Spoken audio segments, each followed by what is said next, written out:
What would you have done? How would you have felt if you'd been there?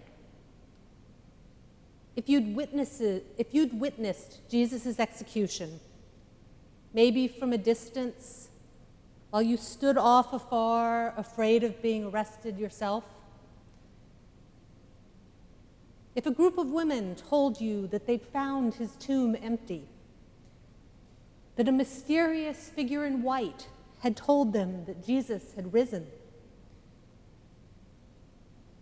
what would you have done if you'd walked with a man along a road to a nearby town, only to recognize him as your teacher, just as he blessed and broke bread and disappeared?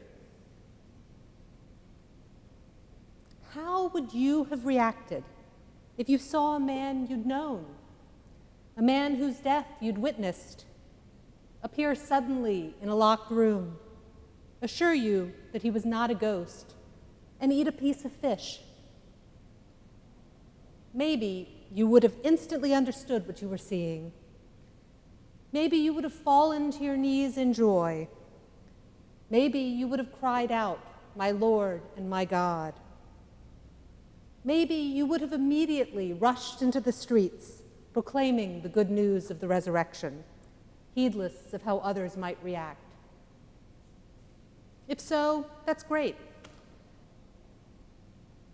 I've occasionally wished for that sort of pure and simple faith, but it's not how I'm made.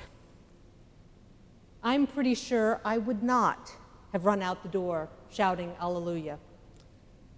I'm pretty sure I would have taken a step back, watched, pondered, wondered, mulled things over, considered other explanations, tried to make sense of what I was seeing. I would have been skeptical, cautious, intrigued, but wary. If you're at all like me, today's gospel includes some words of comfort, because it turns out that Jesus' disciples were kind of like us. Listen to the words used to describe them: startled, terrified, frightened, doubtful, joyful, disbelieving, wondering. They found themselves in a room with the resurrected Jesus, but they didn't instantly turn into devout and courageous proclaimers of the faith. Startled, terrified, frightened, doubtful, joyful, disbelieving, wondering.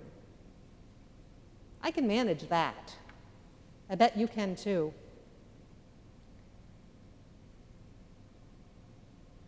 But if you are like me, we skeptical, cautious types also need to remember that the story didn't end there. Just because we can't understand everything doesn't let us off the hook. Sure, biblical accounts of the resurrection are contradictory and confusing and mysterious. But is that so surprising? A new thing had happened, and those who witnessed it did their best to describe the indescribable. There's nothing wrong with trying to understand, to analyze the details of Jesus' resurrection, if you're so inclined.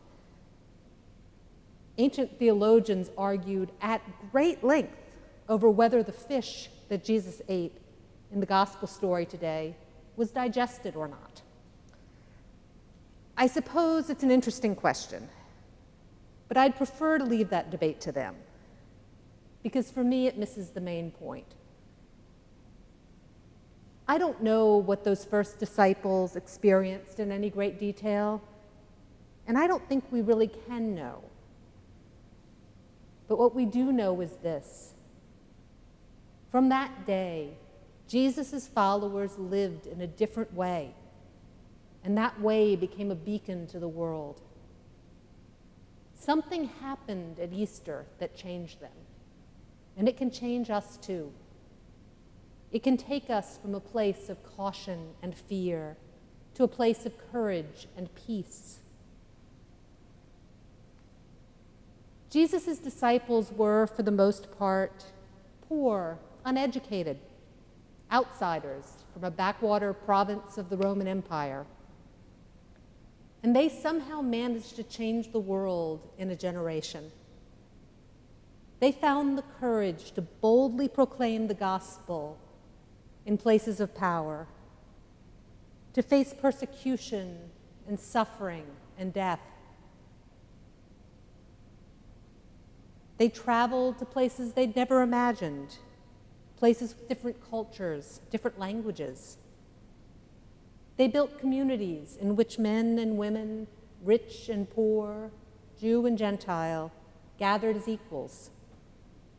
They cared for the poor, for prisoners, for outcasts. One commentary I read pointed out that Easter was a day of opening.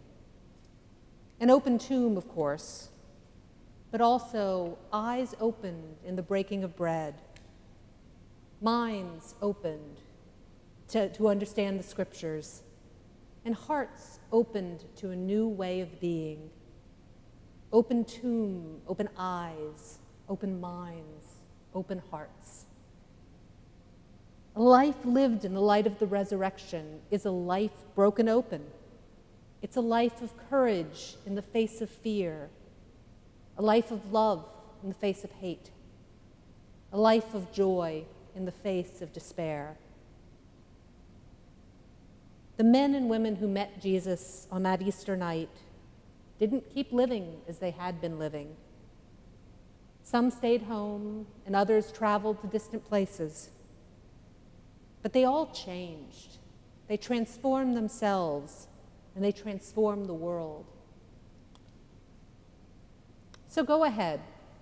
When you hear the news of the resurrection, be startled and terrified, and frightened and doubtful, joyful and disbelieving and wondering. All of those reactions are perfectly fine, reasonable, even biblical. But don't stop there. Have the courage to allow God to open your eyes, your mind, your heart, and then act on all that you've seen and learned. Because Christ is risen and everything is new. There is no longer any need to be afraid.